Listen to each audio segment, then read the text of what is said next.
Well, good morning, YouTubers. Pulled the Astro in the garage and I'm going to jack it up, and then we're going to jack the engine up a little bit and replace the engine mounts. The rubbers are in sad shape on the van, and the metal piece inside here has allowed the engine to cradle right on the frame, and it vibrates. So what we're going to do is we're going to replace these. So I've got the van pulled in where I can get on it on either side, kind of kitty corner, and got my jack underneath there. Astros are kind of hard to jack up because they're pretty low. You take a little bit at a time. I've got the parking brake set, and once I get it up, I'm going to cradle two jack stands. That's one. There's one on the other side. In the crux of the A-arm. As the A-arm comes up, the lower control arm, into the frame section, I'm going to put my jack stand right up in there.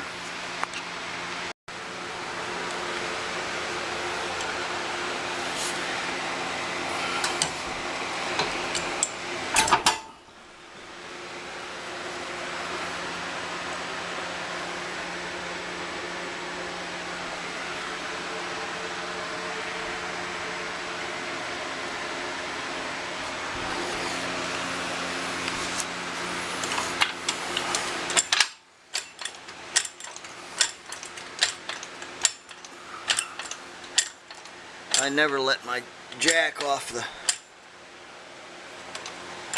I'm gonna crawl underneath there.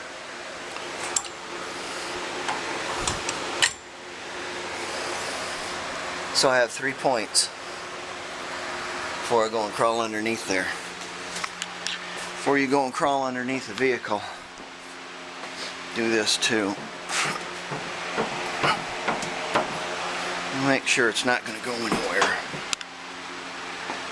That's what you're looking for. Okay, now we can work. Coffee. Okay. Got it jacked up. I've got a reasonable piece of cardboard to work on underneath. I've got an old jack, one jack. I don't know if I'm going to do one side or the other. I have to look. Got some blocks there. And tools. Let me tell you about tools. If you're going to use battery tools, check make sure they're charged up, because you're going to get underneath the car and there's not going to be any charge in them. Like this one. Is it completely dead? No, there you go. I know I sound like a cynic. I am a glass half full kind of guy, because in my opinion, why should there be anything in the glass at all, or let alone a glass? Okay, so we've got, looks like, more tools than we need, but what'll happen is we'll have to climb down and climb up and climb down and climb up 18 times, because how many tools does it take to do this? And the answer is all of them. So let's get busy. I got the ventilator going. It's only 90 in here right now, which isn't so bad for a morning. Oh boy. I might need some light. I'm gonna need to get some light. And a couple of flashlights, I guess. Let's see what I can find. But you want to prepare yourself for you get down on that ground, so you have to get back up again, unless you have somebody handing you tools. And then, gee, do they know the difference between a open end wrench and a pair of diagonal cutters? Don't know. Well, I took a class in school that was a whole semester that was dedicated to just what tools are called. That'd be a good thing to learn if you don't know anything about mechanicking, is start out learning what tools are for and their correct names. and if you can you know that the difference between an impact socket and a standard socket, and a 6-point and 12-point, what they're used for, and you know, all the different lengths, and your combination wrench, you know, opposed to double boxed end or double open end, and size of screwdrivers and whatnot. It's very handy to know all that information, because you can relate to videos and people, and especially mechanics fixing your car if you don't know anything about cars. Anyways, okay, let's get under the car. Well, it appears there's some holes here in the lower control arm. Might be just for those bolts holding that on there. So maybe if I can jack this engine up and I can take this lower, let's see here, the lower section off, I can then take the mount out. There's an upper section that's bolted to the engine and a lower section that's bolted to the lower control arm. No. Frame section. Lower control arms right there. See, words do mean things. If I can take that lower section out, probably I can get to the motor mount. I'll have to look at the motor mount and see. I won't be able to do this while I'm talking to you, probably not. Probably we'll have to do this in stages, and I'll have to film it. Hey, I got a question posed to me, and they said, hey, why are you making videos of such mundane, silly things? And I said, well, I've got a new grandbaby. It's my first, Jack. And I'll say hello to Jack in this video. Hey Jack, how you doing? Right now, you're not even 1 year old.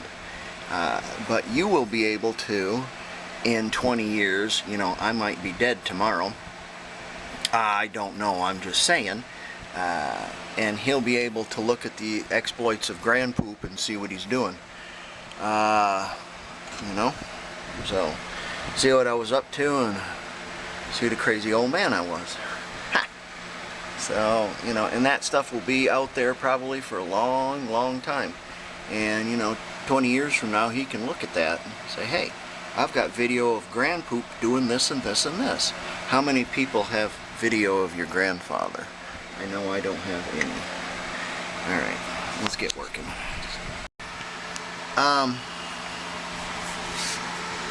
There's 3 bolts, 1, 2, and 3, holding the motor mount onto this plate.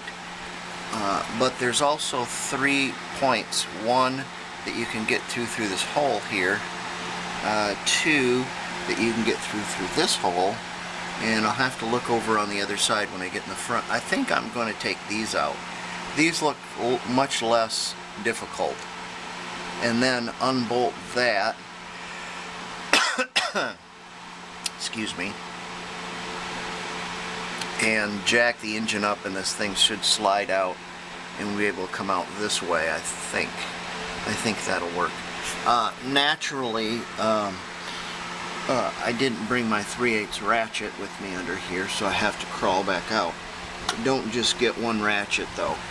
Get a 3/8 ratchet, get a 1/2-inch ratchet, get a giant 1/2-inch breaker bar, and get your small breaker bar too, because you're going to need them all.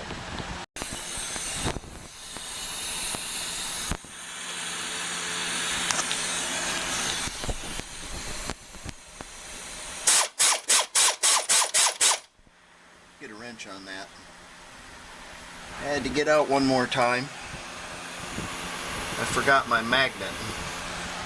The bolt dropped inside that hole right there. I had to fish it out with a magnet. This might be the same way.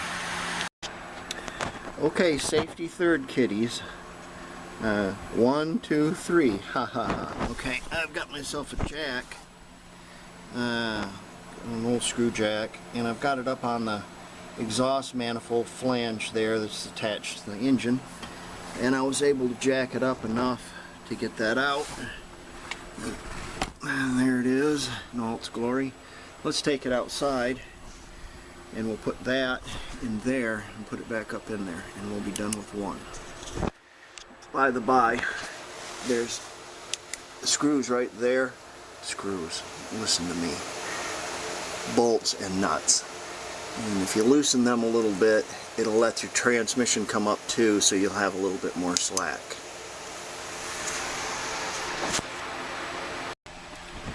I've filled this one full of urethane, but it failed. It's still sitting on the, it worked for a little while, I guess, but it still rubs very badly on it, so we need to fix that. Let me take this off. These bolts here come off, and then this one goes on there like that. Let's take it apart.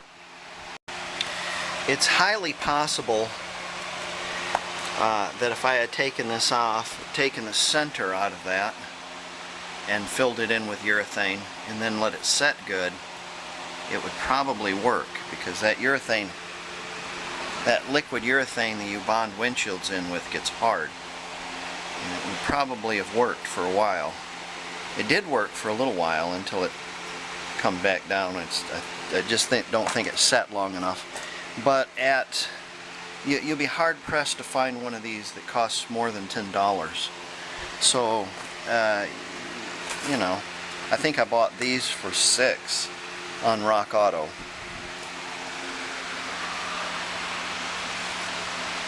Rock Auto. So there you go. They're both the same. So I've got that bolted on there, and you might as well use a new one if you're going to go through all this trouble to take them off, because they're so cheap. So let's get this back up underneath there. Because of the enormous turd Ferguson that this is going to be, I believe, I'm going to have to, I'm putting my bolts in backwards. Essentially, I'm putting my bolts up through the frame, and then I'm putting the nuts on top, because it's going to be impossible to find the nut and the bolt at that angle and get it on there without seeing. So I'm going to put this all together, and I'm going to leave them loose. I'm going to get my pin through that hole there and put the nut on it loose, and I'm going to leave all these nuts and bolts loose, and it will aid in jacking the other side up and getting it in place. Looks like in order to get this one out, the starter is going to have to come out, kiddies, which is pretty simple. So I can take that down, take that apart, and I'll take the cone off of it and put a little grease in it too while I'm there. And so our next deal after we get this up here and the pin in there is probably disconnect our battery and take our starter down. A free battery held down with what is this stuff? This is weed whacker trim, and of course some urethane down there, and wacky cable connections. Isn't that nice? That's nice. I like it. I'm disconnecting the positive, so you got to be careful, kiddies. You really want to disconnect the negative first, but because of the free battery, I had to switch things around. The negative's way up underneath there, so when you're swinging a wrench with that positive on there, you got to be careful. Safety third, you know. Okay, disconnect our battery. That's good. We'll put that aside. Yeah, my brother would love that. It's so original. My father always said that General Motors was penny wise and dollar foolish. And this turd Ferguson here is an example. It's an American car, right? Okay. Why do you have to get out from underneath the car to get a 13mm wrench to fit a nut on an American car? So half of the nuts and bolts in this thing are metric, and the other half are standard. And you have to guess which is which. Alright. Another thing Have you ever seen this? Yeah, that's what they put on. They put on these bolts to get these off. And unless you have these reverse stars, and on the motorhome on the drive shaft, the same way, the same rotten fastener. Why couldn't you just use a 5/16 head on that? Why couldn't you use a 1/2 inch head on that? Aha! Penny wise, dollar foolish. Dan, why do you want to take a perfectly good starter apart? Aha. Well, you can look at it. You can see how much brush material you have left. You can see your commutator and see if it's down to the mica yet. You can generally judge the how long your starter is going to last for. Also, I can grease this bushing and I can grease this bushing. And anytime you can grease those two bushings, do it. It only takes a little while. Take your starter apart, clean it up, and look at it. You know, you're into it maybe a half hour or something, unless you're dealing with turd Fergusons. And if you grease it, and the motor spins better, it uses less energy to spin, one, and there's less binding. And if there's less binding, there's less heat on the windings. The less heat on the windings means it lasts longer. So you can make your starter last longer. Why not do it? Or if you're into spending money, you could take this down to your parts department and buy a whole new starter for it, if that's what you want to do. So what kind of grease do you want to use? Grease. Whatever. Wheel bearing grease, lithium grease. And you put a little dab in there. Put a tiny little dab on there. And you want to put a little dab up in there.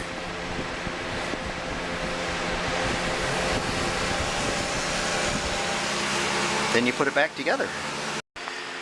Okay, we're going to bench test our starter that we had taken apart.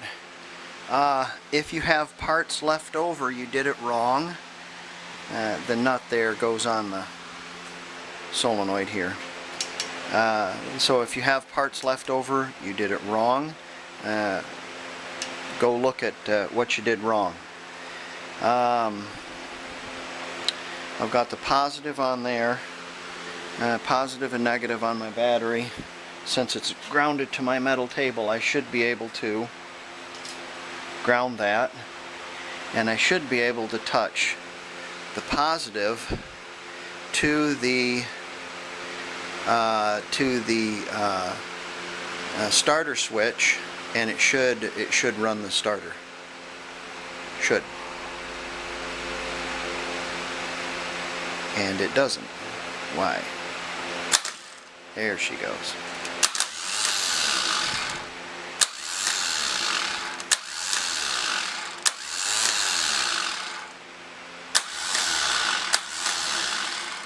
So we got a good action there. Let's disconnect everything.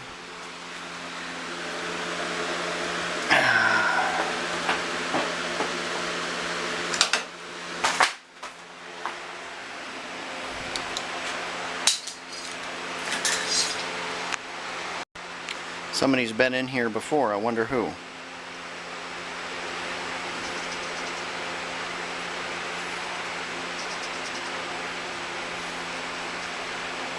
Probably need a better pen. Did it 3.5 years ago. Well, let's start working on this one. Yeah, that looks like fun. Alright. Okay. I've got the bolt out. I've got all the nuts off the bolts, and I'm going to try to kind of pry that out of there. I've got it jacked up on the mount for the starter, and there you go. I've got the 3 blocks and the screw jack. So let's try to pry that out of there. Really want to get my fingers up in there. Probably use a big screwdriver and try to pry it out of there. Keep my fingers out much as possible. Okay, same thing except kind of opposite on the passenger side. It does not have does not have like a spacer that goes between it. This bolts directly to the frame, and then through the metal mount that's attached to the engine, the bolt goes through. So let's get these bolts out and cut the urethane. You see what I was trying to do there. Probably would have worked if I would have got more urethane in there. Anyways, okay. Okay, it's about 3 o'clock in the afternoon. I am not kidding you. It took me 4 hours to put this one on. 4 hours for the right side. You have to fish your bolts up through there, because if you put your bolts down through, you can't get your nuts on them. So I put my bolts up, up, up. I had to use a mirror in here and an extension, and I wrapped my extension with some masking tape because it was too wobbly. Yeah. And then trying to get this bolt through, jack up, jack down, jack up, jack down, and then try to do this the way, that way, put a screwdriver in there, a rod, pry it. Tried it one way, then tried it the other. Finally I got it to go through, and what I did is I ended up grinding off some of my bolt there on the very end, so it tapers a little bit more, and then it was able to go through. Woo! So next job is to tighten up the bolts on this side and that side. Then we can hang our starter and we should be done. Okay, got her back down on the ground. This is the aftermath.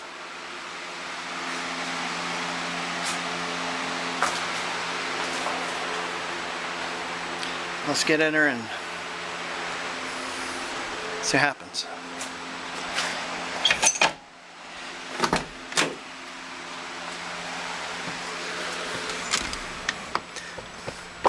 Hey, the keys are in the ignition too. What do you know? Be some kind of miracle. Contact.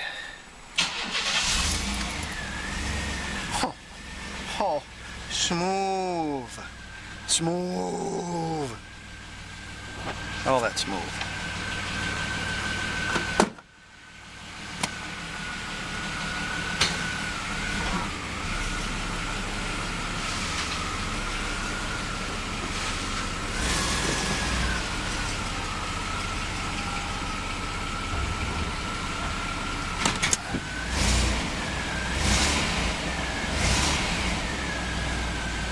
Oh, no vibration. Beautiful. Well, let me tell you something. It's... no, it's not, because I disconnected my clock. It has to be in the 430 range. And I started on this nightmare at 8 o'clock. So, yeah. I hope you don't have to put engine mounts in your Astro van. Well, thanks for wrenching with me, guys. Alright, see you later.